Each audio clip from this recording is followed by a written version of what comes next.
Hey guys, magandang hapon po sa atin lahat. Welcome back to my vlog. For today's video, magluluto tayo ng miswa with giniling na dahon ng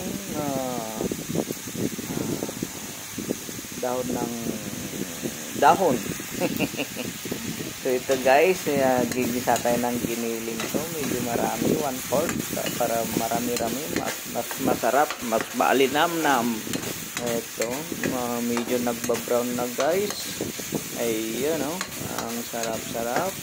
Inikos-nikos na ganito. Okay, alright. Ginisa natin hanggang lumabas yung katas, taba.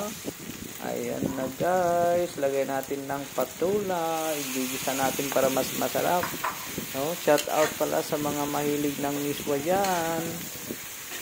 Ingat po tayo sa pagkain, mainit ng panahon, kaya kailangan magmiswa, gulay. Ayan guys, oh, napakasarap, napakaalinamnam, amoy pa lang, ulam na. Yahoo!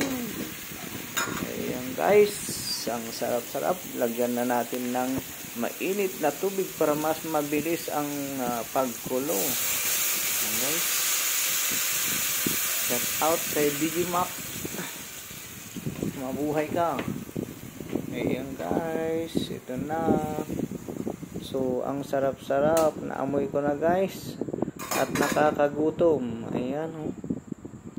Woohoo! Nakakagutom. Tikpan na natin guys para mas mabilis. Ito na nga, naluto na ang miswa. Ayan guys, miswa, napakasarap.